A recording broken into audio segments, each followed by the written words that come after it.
time to move on to number 13. So we want to find a power series representation for each function, and we also need to determine the interval of convergence. So let's go ahead and work these.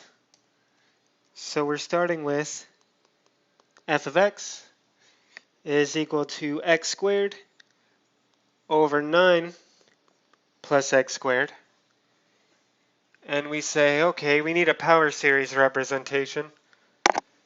So here you need to think back to like the empty box ideas that we had and say x squared over 9 plus x squared. What could that be? This is x squared times 1 over 9 plus x squared. And when I look at this, I feel like I need to aim at like, let me change colors, 1 over 1 minus x. So this is x squared 1/9 1 over 1 plus x squared over 9. So that's x squared over 9. 1 over 1 minus x over 3 squared to make things as nice as possible. And by the way, oh, we're not done yet. So this is equal to x squared over 9 times sum n equals 0 to infinity. And I look at the thing that's in the box. So I get minus x over 3 squared to the n. Keep going. X squared over 9. Sum from n equals 0 to infinity of minus 1 to the n, x to the 2n, over 3 to the 2n. Also, I can write this 9 as a 3 squared. So now I can put these guys in, and I have sum n equals 0 to infinity, and have minus 1 to the n, x to the 2n plus 2, over 3 to the 2n plus 2. But I need to be careful. Where is this allowed? I'm allowed to do this whenever the thing I plug in, from this step to this step, as long as x over 3 in absolute value is less than 1, or in other words, minus 3 is less than x is less than 3. So my interval of convergence is minus 3 to 3. And that's my final answer. So that's A. Now let's look at B. Which number is this? 13? 13B. So we do g of x is equal to 3x over 1 plus x all squared. So this is another one I want you to be thinking of. 1 over 1 minus x. And so first I look, okay, I know what 1 over 1 plus x is in terms of a power series. That's 1 over 1 minus minus x is the sum n equals 0 to infinity minus x to the n. That's easy enough. So if I took a derivative, x, 1 over 1 plus x, what would I get? I would get minus 1 over 1 plus x all squared. You could either use the product, no. You could use the quotient rule, or you could use the chain rule to do that. So then by definition, by the way, this is n equals 0 to infinity minus 1 to the n x to the n. So this is, I take a derivative of the power series, so now it starts at 1. You can think I lose the constant, that's what's happening there. Minus 1 is just a constant, so that doesn't change anything, times n, times x to the n minus 1. I want 3x though, so let's multiply both sides by 3x. Minus 3x is 1 plus x squared. Okay, now I need to multiply by 3x on this side. I'm aiming towards the thing that I want, times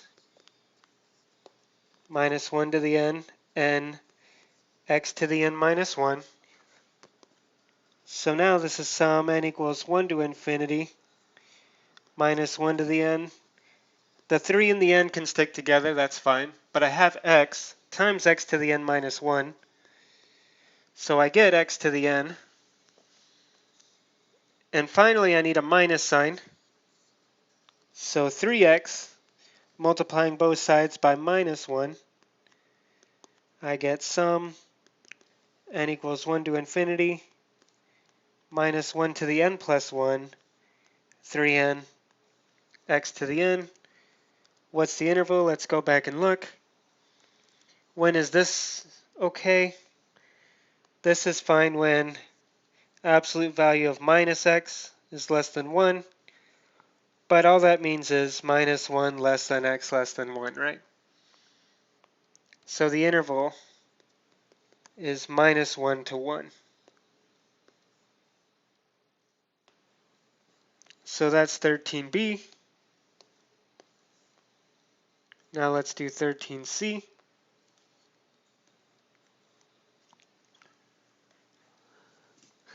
Natural log 1 minus x. And so we want to figure out a power series representation for this.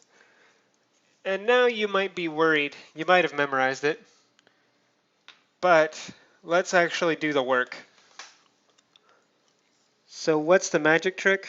1 over 1 minus x again is this sum, x to the n. So natural log of 1 minus x, that's the integral of this, right?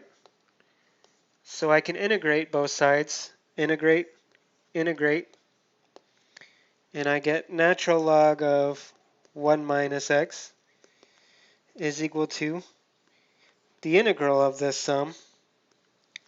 But the magic of power series is I can say instead this is the sum of the integrals dx, which is sum n equals 0 to infinity of x to the n plus 1 over n plus 1. But then I need to add a constant of integration.